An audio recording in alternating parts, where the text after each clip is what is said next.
নমস্কার বন্ধুরা, কেমন আছো? আশা করছি ভালো আছো। প্রত্যেক দিনের মতো আবারও কি রান্না করলাম আর লাঞ্চ থালি শেয়ার করতে চলে এসেছি। ফার্স্টেই করেছিলাম ডাঁটা শাক, তারপরে করেছিলাম পেঁয়াজ সম্বাদ দিয়ে মুসুরির ডাল, তারপরে করেছিলাম ডালের সাথে খাওয়ার জন্য কাঁকরোল ভাজা আর কুমড়ো ভাজা। সেটাকে হালকা হাতে লাল লাল করে ভেজে নিয়েছি।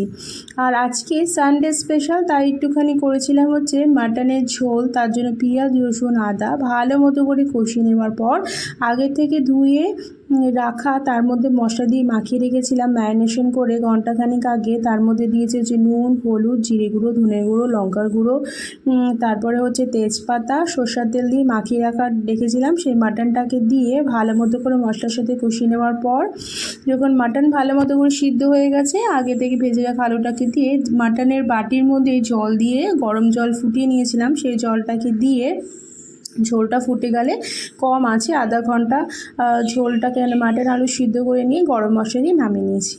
লাঞ্চ থালিটা সাজিয়ে দিই। বাটি চাপা ভাত দিয়েছি কুমড়ো ভাজা, আর দিয়েছিলাম ডাল, আর ছিল একটা লেবু আর শসা, আর তারপরে দিলাম শাক ভাজাটা। মাটন হলে বেশি সাধারণত পদের প্রয়োজন হয় না, তাও করলাম কারণ এক পদে খায় না, তাই জন্য। আর তারপরে দিয়ে দিলাম বাটি ভর্তি মাটন, আর শেষে ছিল 1 গ্লাস জল। কেমন লাগলো আজকের ভিডিওটা অবশ্যই কিন্তু জানিও। সবাই খুব ভালো থেকো। আর যারা ফেসবুক থেকে দেখছো অবশ্যই আমার পেজটা লাইক করে দিও। ইউটিউব থেকে দেখলে সাবস্ক্রাইব করে পাশে থেকো।